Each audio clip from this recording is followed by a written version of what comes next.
நான் ஒரு விஷயத்தை சொல்றேன், சோகம் ஆகாதீங்க. ஏதாவது ஒரு விஷயத்துக்குள்ள நீங்க சோகம் ஆகிறீங்க என்றால் அதற்கு நீங்கள் அடிமையாகிறீர்கள் என்ற அர்த்தம். எந்த விஷயத்துக்கும் சோகம் ஆகாது. கண்ணீரை உப்பு தண்ணி தான் வெளியேற்றணும்னு முடிவு பண்ணிட்டேன்னா இப்படி வெளியேற்றாத, இப்படி வெளியேத்து, இங்கிருந்து வெளியேத்து. ஏன் இங்கிருந்து வெளியேற்றுற? பொம்பளை பிள்ளை அழக்கூடாதுங்க. ஆம்பளை பிள்ளைங்களுக்கு ஒரு வசம் இருக்கு. ஏன்டா அழுவுறே பொம்பளை பிள்ளை மாதிரி? ஏன் அவனுங்களுக்கு அழுகே வராதா? அழுதா பொம்பளையா? அப்படி என்றால் அந்த வசையை நாம் என்ன செய்வது? முனுக்குன்னா உடனே அழுகின்ற குழந்தை. பாரதி சொல்கிறான், என் குழந்தைகளே, தேம்பி அழும் குழந்தை நொண்டி நீ திடம் கொண்டு போராடு பாப்பா. போராடு. போராட்டங்கிறது என்ன தெரியுமா? யாரையும் திட்டுறதில்லை, ஜெயிச்சு காட்டுறது, படிச்சு காட்டுறது, புரிஞ்சுக்கிறது. இன்னைக்கு நான் ஃப்ளைட்ல இருந்து வந்ததுல இருந்து இங்க அடங்குற வரைக்கும், சங்கரன் கோயில்ல வந்து ஸ்டே ஏரியாக்குள்ள வர வரைக்கும் நான் ஒரு புத்தகத்தை கையில் வைத்துக்கொண்டு அந்த புத்தகத்தோடு தான் இருந்து கொண்டிருக்கிறேன். ஏனென்றால் வாசிப்பது என்பது என்னுடைய பொழுதுபோக்கு. ஆனால் அந்த பொழுதுபோக்கு தான் எனக்கு பணத்தையும் பயணத்தையும் புகழையும் செல்வாக்கையும் மற்றவர்களுக்கு நன்மை செய்ய வேண்டும் என்கிற எண்ணத்தையும் தருகிறது. பொழுதுபோக்கு அப்படி மாற்றிக்கொள். இந்த உலகம் உனக்கு வாய்ப்புகளை வழங்குகின்ற பொழுது என் குழந்தைகளை அந்த வாய்ப்பை பயன்படுத்திக்கொள். நம்மில் பல பேருக்கு இந்த வித்தை தெரிவதே இல்லை. இந்த உலகத்திலேயே பெற்றோர்களுக்கு சொல்லுகிறேன், இந்த இதிலே அற்புதமான விஷயம் என்ன தெரியுமா ஐயா? நம்ம எல்லாருமே சந்தோஷப்படலாம். ரொம்ப சந்தோஷப்படுறதுக்கு ஒரு விஷயம் இருக்கு. என்னன்னா, உயிரோட இருக்கிறோம் எல்லாரும். எவ்வளவு பெரிய விஷயம் இது. கொரோனால சாவலிங்க. நம்ம ஃபர்ஸ்ட் அல வந்தது, செகண்ட் அல வந்தது, தேர்ட் அல வந்தது, எத்தனையோ பேர் இறந்தாங்க. நம்ம இறக்காம இருக்கிறோமே, எவ்வளவு பெரிய விஷயம் அது. கொண்டாட வேண்டுமா இல்லையா? எத்தனையோ பேருக்கு கல்யாணம் ஆகல, எத்தனையோ பேருக்கு கல்யாணம் ஆனாலும் குழந்தை பிறக்கல, எத்தனை பேருக்கோ குழந்தை பிறந்தாலும் இந்த மாதிரி குழந்தைகள் பிறக்கவே இல்லை. உங்கள் வீட்டில் பிறந்திருக்கிறார்கள் என்றால் நிச்சயமாக அது கொண்டாடப்பட வேண்டியதே இல்லையா?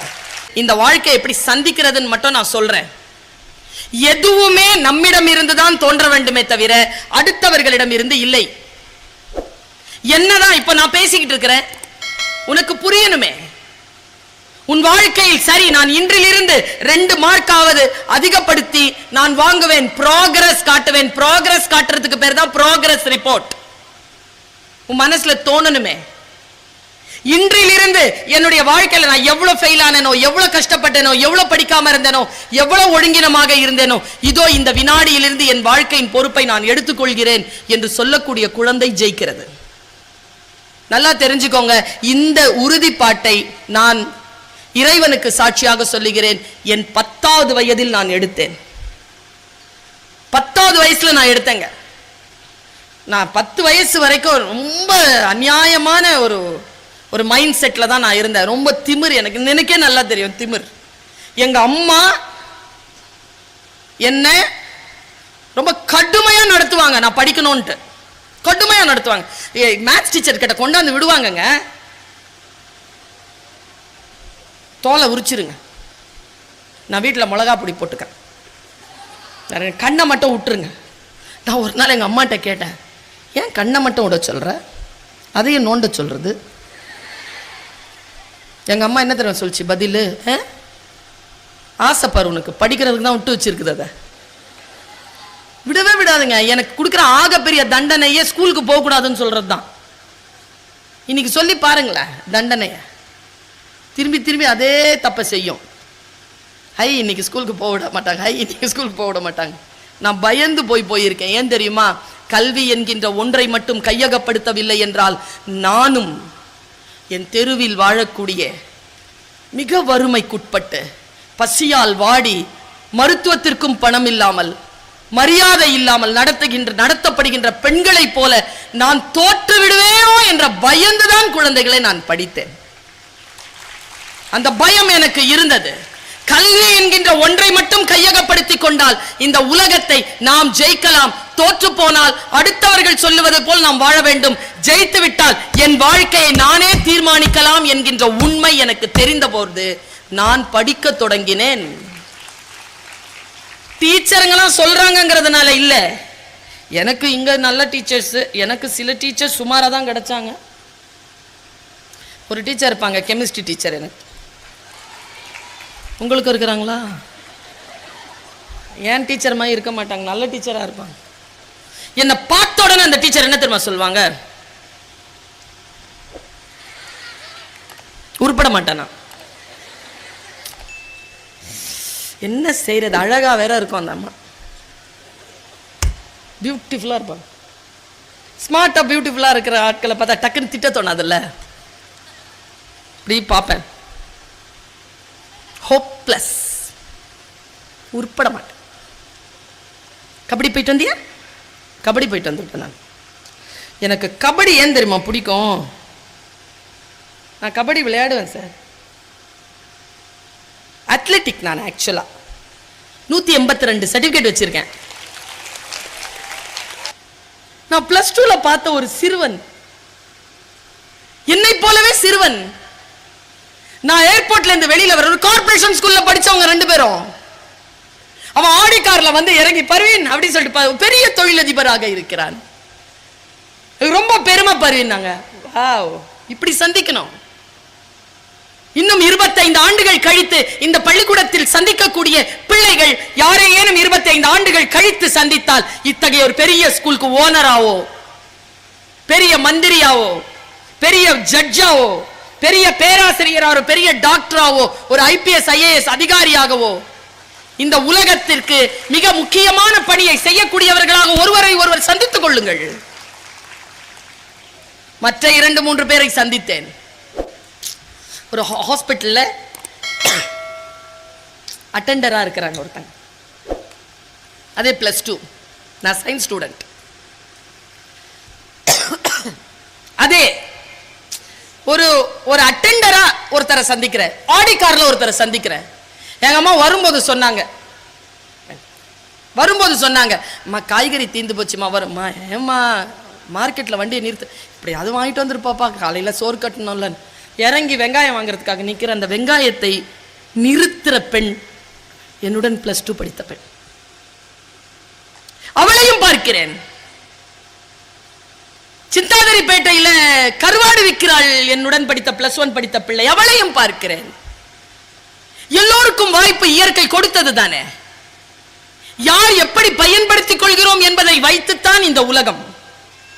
எங்க போட்ஸ்வானாங்கிறது எவ்வளவு சவுத் ஆப்பிரிக்கால இருக்குங்க, பியூட்டிஃபுல்லான பிளேஸுங்க, ரொம்ப நல்ல ஒரு சூழலுங்க. அங்க சவுதி அரேபியா சூப்பர் இடங்க.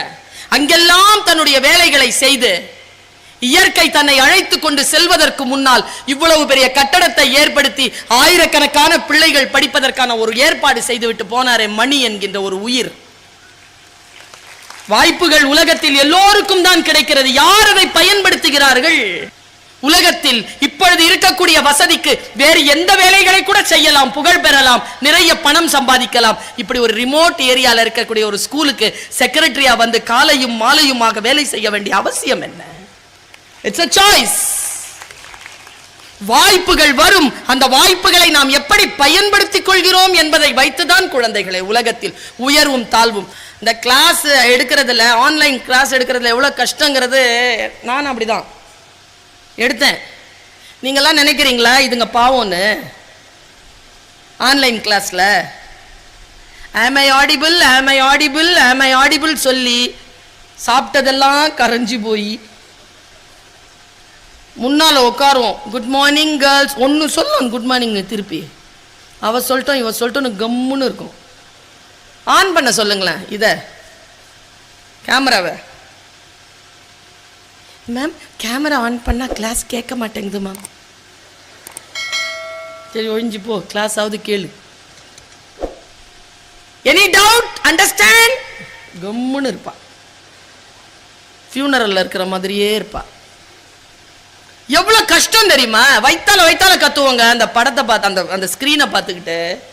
இதுல வேற இந்த மாதிரி ஆட்கள் 100% ரிசல்ட் கொடு, 100% ரிசல்ட் கொடு, 100% ரிசல்ட் கொடு. ஒருத்தையும் ஃபெயில் ஆகாம பார்த்துக்கிட்டு அவளை காப்பி அடிக்க விடாம, அவளை தூக்க கலக்கத்துல பாடம் நடத்தி அவளை முழிக்க வச்சு.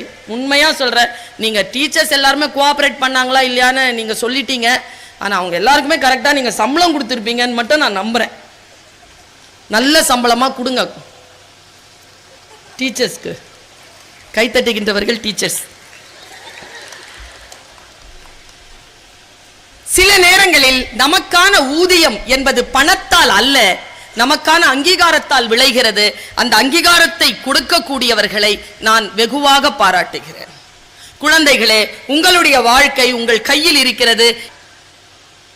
லைஃப் ஒரு டைமுக்கு தான் வரும். மறுபடியும் அந்த நேரத்தை உன்னால் சந்தித்து விடவே முடியாது. அந்த டைம்ல என்ன இருக்குதோ அதை சரியாக புரிந்து கொள்வது. நான் எப்பவுமே எக்ஸ்ட்ரா மார்க் பத்தி சொல்லும் போது ஒரு விஷயத்தை சொல்லுவேன். நான் இந்த குழந்தைகளுக்காக பேசிக் கொண்டிருப்பது பெற்றோர்களே உங்கள் சார்பில் தான். நீங்கள் சொன்னால் அவர்கள் என்னவாக வேண்டும் என்று நீங்கள் விரும்புகிறீர்களோ உங்கள் குழந்தை உங்கள் வீட்டிற்கு வருகின்ற பொழுது அதுவாக வந்து சேரும் என்பதற்காக அந்த குழந்தைகளிடத்தில் பேசிக் கொண்டிருக்கிறேன். நல்லா தெரிஞ்சுக்கோங்க, இந்த உலகத்தில் 2 பேரை மட்டும் நம்பாத. +2 முடிக்கிற வரைக்கும், காலேஜ் போனாலும் அதுதான். 2 பேரை மட்டும் நம்பாத. ஒருத்தவங்க உன் இடதுபுறத்தில் உட்காந்துருக்காங்க, ஒருத்தவங்க உன் வலதுபுறத்தில் உட்காந்துருக்காங்க. இந்த 2 தான் வாழ்க்கையை சீரழிக்கும். ஏன்னா அதுக்கு ஒன்றும் தெரியாது. தெரியாத ஒரு விஷயத்த நம்ம மண்டையில் போட்டுக்கிட்டே இருக்கோம். புரியுதா?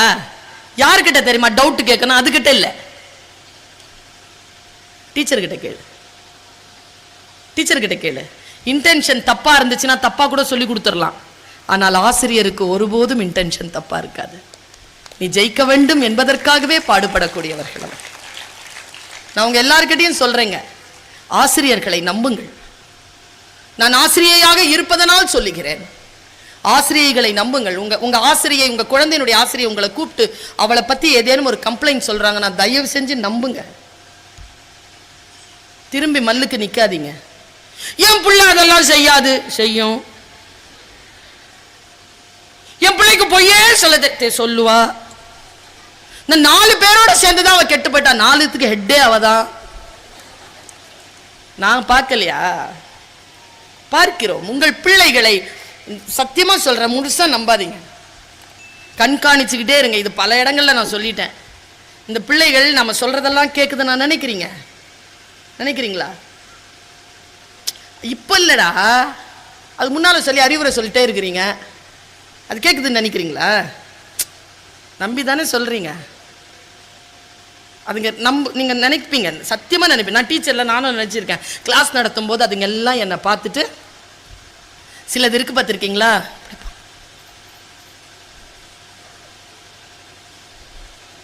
இப்படியே இருக்கும் பார்த்துருக்கீங்களா? கிளாஸ்ல நம்ம நம்பி கிளாஸ் எடுத்துட்டு இருப்போம். அம்மா சொல்லுவா, பாரா கரெக்டாக 4:30 மணிக்கு ஸ்கூல் விடுறோம்னா கரெக்டாக வந்துடணும் 5 மணிக்கெலாம். அப்பா வரப்போறாரு, 6 மணிக்கு நம்ம வெளியில் போனோம். அந்த பொண்ணுக்கு வந்து ஒரு விசேஷம் இருக்குதுன்னு சொன்னாங்கல்ல, நீ வரும்போது அங்கே பூ சொல்லியிருக்குது, பூவை வாங்கிட்டு வந்துரு. பாரு, பைக்கை வந்து ஸ்லோவாக ஓட்டு, நீ கரெக்டாக வந்து வண்டியில் ஏறி உட்காரு, ஸ்கூல் பஸ்ஸில் வரணும், நீ வேறு பஸ்ஸில் வரக்கூடாது, சரியாக வந்துருவியா, கரெக்டாக சாப்பாடு இருக்குது, சாப்பாடு சாப்பிடு, படிடா, கரெக்டாக படி. அப்பா இதெல்லாம் அட்வைஸ் பண்ணி அனுப்புவீங்களா? காலையில் எனக்கு பையனாக இருக்கிறதுனால என் அட்வைஸ் எனக்கு வந்துருச்சு. எனக்கு பொண்ணு கிடையாது. பொம்பளை பிள்ளைக்குன்னு ஒரு அட்வைஸ் பண்ணி அனுப்புவீங்களா? டெய்லி அட்வைஸ் பண்ணுவீங்களா இல்லையா? நமக்கு தான் இருக்குது நிறைய பேக்கெட்டில் கொடுப்போமே. அதுங்களுக்கு எப்படி காதில் கேட்கும் தெரியுமா? ஏன்பா அந்த காதில் வாங்கவே இல்லைங்கிறேன் நான். இந்த காதில் வாங்கி இந்த காதில் விடுறாங்களா? நீங்கள் வேற அவ்வளோ நல்லவங்களா இருக்கிறீங்களே. பேசுறது எப்படி தெரியுமா கேட்கும்? ஆர்ச்சிக்கிற பெருசார பாரு சாருக்கிற கா வைக்கிற கா இருக்கிற 5 கரப்பருக்கா ஆக்கிற 6 கரப்பரு கூர் பறிக்கிற பாரு கரப்பருக்கிறா 6 பறக்கிறையா இப்படிதான் கேட்கும். அது எங்க இங்க வாங்குறது? அங்கே உங்க வாயிலேயே அடிச்சுட்டு போயிடுவா.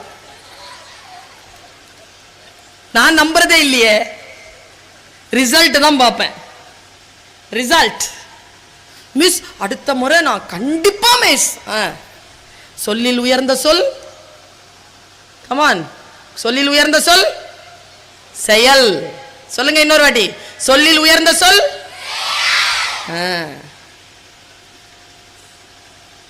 வெறும் சொல்லால் அல்ல வாழ்க்கை, சொல்தான், ஆனால் அந்த சொல் புரிய வேண்டும். பெற்றோர்களுக்கு என்று அவர்கள் வாயிலிருந்து வரக்கூடிய சொல், நான் சொல்லுகிறேன், தேவதையின் வாயிலிருந்து வரக்கூடிய சொல். இறைவன் விரும்புகிறான், அதனால் பெற்றோர்கள் நம்மிடத்தில், ஆசிரியர்கள் நம்மிடத்தில் பேசுகிறார்கள்.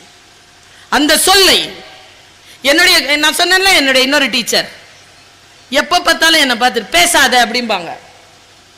கிளாஸ்ல பேசுவேன் நான். நீங்களுமா கிளாஸ்ல பேசிட்டே இருப்பேனா? ஒரு நாள் என் டீச்சர் என்ன எழுப்பி நிற்க வச்சாங்க. எனக்கு பிடிக்காத டீச்சர் அது. நான் ஏந்தினால என் 9 ஃப்ரெண்ட்ஸ் இல்லை, எனக்கு ஃபேன்ஸு. பயங்கரமாக சிரிக்கோங்க. நான் எந்த உட்காந்தா எல்லாம் சிரிக்கோங்க. அவங்க என்டர்டெயின்மெண்ட் பண்ணிகிட்டே இருப்பேன். நான் மட்டும் தான் பாஸ், அதுங்க 9 ஃபெயிலு. யாருக்கும் ஃபேனாக இருக்காதா? ஃபேனாக இருந்தால் ஃபெயில் ஆயிடுவேன். முடிஞ்சா ஃபேனை உருவாக்கிக்கோ, ஜெயிச்சிருவேன். ஃபேனை உருவாக்கு. அந்த மிஸ் சொன்னாங்க பேசாத அப்படின்னாங்க. என்னை பார்த்து நான் ஏந்திரிச்சு நின்று, இங்கே இருக்குது வாய்ஸு, மைண்ட் வாய்ஸா. பெரியவங்க முன்னால் எதிர்த்துலாம் பேச மாட்டேன். நான் எப்போவுமே பேச மாட்டேன். எவ்வளோ தப்பு அவங்க செஞ்சாலும் பேச மாட்டேன். பெரியவங்கன்னா அதை எதிர்த்து பேச மாட்டேன். சொல்லுவேன், அப்பா இது இது இப்படிப்பா அப்படிப்பான்னு சொல்லுவேனே தவிர எதிர்த்து வராது வாயிலிருந்து வார்த்தை. பேசாத அப்படின்னாங்க. இங்கே வருது வாய்ஸு, மைண்ட் வாய்ஸு. யாரை பார்த்து சொல்கிற பேசாத? பேசுறதுக்கே பிறந்தவனா? என்ன பார்த்து பேசாதங்கிற? இங்கே இருக்குது வாய்ஸ். நான் உடனே பேசாதன உடனே வாயை கடிச்சிட்டு இந்த 6 பேர் 9 பேர் பார்க்க 9 சிரிக்குது. யாரை பார்த்து பேசாதங்குது இந்த டீச்சர்ன்ட்டு. அந்த டீச்சர் அப்புறம் ஒரு வார்த்தை சொன்னாங்க, எங்க பேசணுமோ பர்வீன் சுல்தானா அங்க பேசு, எங்க பேசக்கூடாதோ அங்க பேசாத அப்படின்னாங்க. அப்படியே மடியில் வாங்கி வச்சுக்கிட்டேன் குழந்தைகள் அந்த வார்த்தையை. ஆகாத டீச்சர் தான். அந்த டீச்சரில் சாமி வாங்கி வச்சுக்கிட்டேன். அங்க பேசுறத நிறுத்தின, ஏதோ இங்க பேசிட்டு இருக்கேன்.